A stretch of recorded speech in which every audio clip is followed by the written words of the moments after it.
దేవుని పరిశుద్ధ నామంలో మీ అందరికీ నా హృదయపూర్వక వందనాలు. యోహాను రాసినటువంటి ప్రకటన గ్రంథము 3వ అధ్యాయము చదువుకుందాం. సార్దీస్లో ఉన్న సంఘపు దూతకు ఇలాగు రాయము. 7 నక్షత్రములను దేవుని 7 ఆత్మలు గలవాడు చెప్పు సంగతులేవనగా, నీ క్రియలను నేను ఎరుగుదును. ఏమనగా, జీవించుచున్నావన్న పేరు మాత్రం ఉన్నది గాని నీవు మృతుడవే. 2వ వచనం. నీ క్రియలు నా దేవుని ఎదుట సంపూర్ణమైనవిగా నాకు కనబడలేదు గనుక జాగరూకుడవై చావనై ఉన్న మిగిలిన వాటిని బలపరచుము. 3వ వచనం. నీవెలాగూ ఉపదేశము పొందితివో, ఎలాగూ వింటివో జ్ఞాపకం చేసుకుని దానిని గైకొనుచు మారు మనసు పొందుము. నీవు జాగరూకుడవై ఉండని ఎడల నేను దొంగవలే వచ్చేదను. ఏ గడియను నీ మీదకి వచ్చేదనో నీకు తెలియదు. 4వ వచనం. అయితే తమ వస్త్రములను అపవిత్రపరుచుకొనని కొందరు సార్దీస్లో నీ యొద్ద ఉన్నారు. వారు అర్హులు గనుక తెల్లని వస్త్రములు ధరించుకొని నాతో కూడా సంచరించెదరు. జయించువాడు అలాగున తెల్లని వస్త్రమును ధరించుకొనును.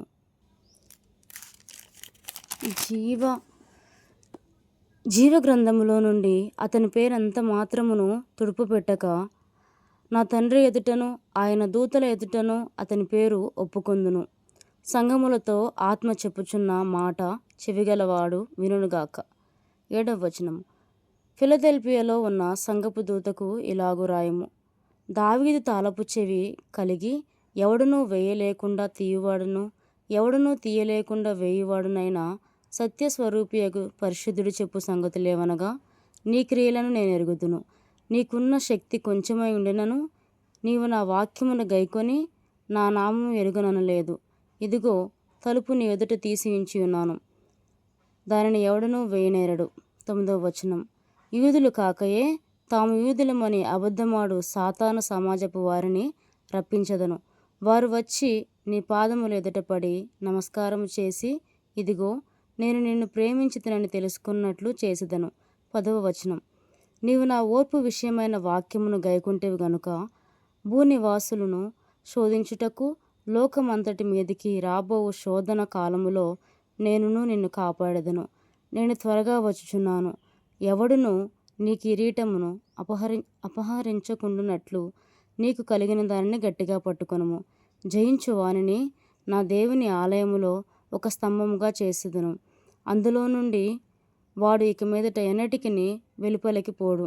మరియు నా దేవుని పేరును, పరలోకములో నా దేవుని యొద్ద నుండి దిగి వచ్చుచున్న నూతనమైన యెరూషలేమును, నా దేవుని పట్టణపు పేరును, నా క్రొత్త పేరును వాని మీద రాసేదను. సంఘములతో ఆత్మ చెప్పుచున్న మాట చెవిగలవాడు వినుగాక. 14వ వచనం. లవొదికయలో ఉన్న సంఘపు దూతకు ఇలాగు రాయము.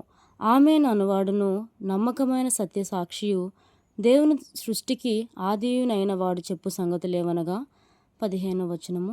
నీ క్రియలను నేను ఎరుగుదును. నీవు చల్లగానైనను వెచ్చగానైనను లేవు. నీవు చల్లగానైనను వెచ్చగానైనను ఉండిన మేలు. నీవు వెచ్చగానైనను చల్లగానైనను ఉండక నులివెచ్చనగా ఉన్నావు గనుక నేను నిన్ను నా నోటి నుండి ఉమ్మివేయ ఉద్దేశించుచున్నాను. నీవు దౌర్భాగ్యుడవును, దిక్కుమాలిన వాడవును, దరిద్రుడవును, గుడ్డివాడవును, దిగంబరుడవై ఉన్నావని ఎరుగక నేను ధనవంతుడును, ధనవృద్ధి చేసి ఉన్నాను, నాకేమీ కొదవలేదని చెప్పుకొంచున్నావు.